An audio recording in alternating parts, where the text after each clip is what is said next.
Welcome back to పిల్లల కథలు. Video చూస్తూ లైక్, షేర్ అండ్ సబ్స్క్రైబ్ చేయటం మర్చిపోకండి. చెట్టుపై ఉన్న బేతాళుణ్ణి దించి శవం భుజంపై వేసుకుని అలా అరణ్యంలో నడుస్తూ ఉన్న విక్రమాదిత్యుడితో బేతాళుడు ఇలా అంటాడు.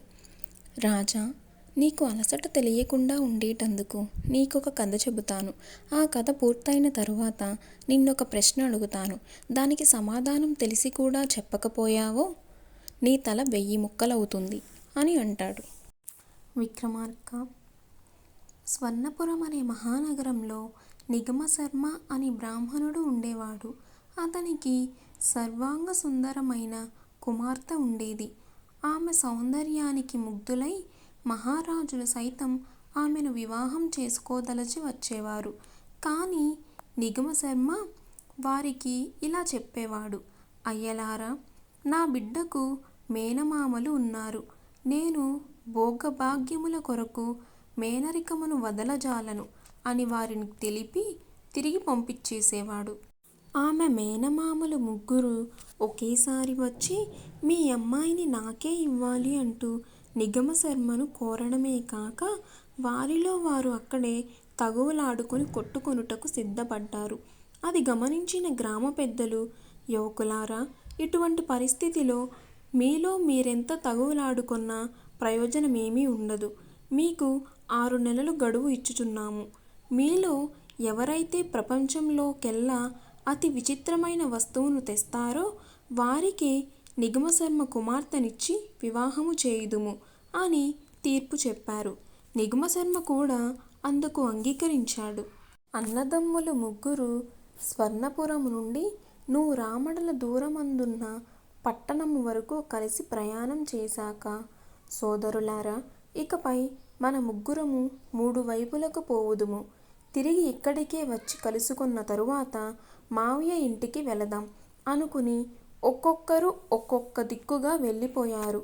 6 నెలలు పూర్తి కాబోయేటంతలో పెద్దవాడొక పేము బెత్తమును, రెండవ వాడొక కీలు గుర్రాన్ని, మూడవ వాడొక అద్దము సంపాదించుకుని వచ్చి అక్కడ కలుసుకున్నారు.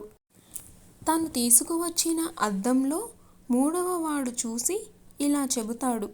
సోదరులారా, మన శ్రమ అంతయు బూడిదలో పోసిన పన్నీరు వలె వ్యర్థమైపోయినది.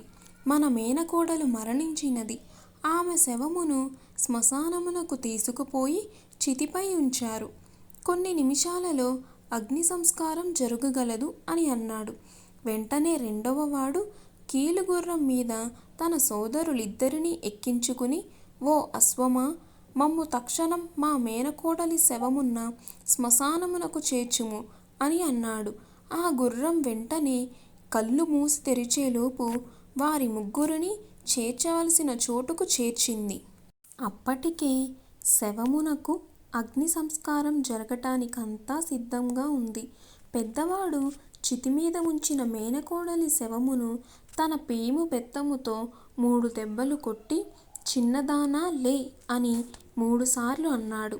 అంతే, ఆ సుందరి నిద్రలోంచి లేచిన దానిలాగా చితిమీద లేచి కూర్చుంది. అప్పుడు మళ్ళీ అన్నదమ్ముల్లో ఆమె కోసం తగువు మొదలైంది.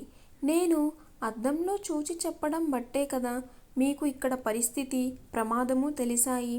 కనుక నేనే మేనకోడలిని పెళ్లి చేసుకునేందుకు తగిన వాడిని అని వాదించాడు చిన్నవాడు.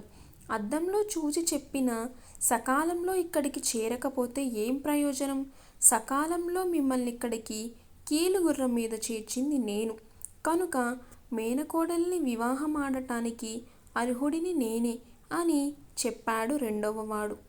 నేనిక్కడికి చేర్చకపోతే బెత్తంతో ఆమెకు ప్రాణం తెప్పించడం కూడా సాధ్యమయ్యేది కాదు అని చెప్పాడు.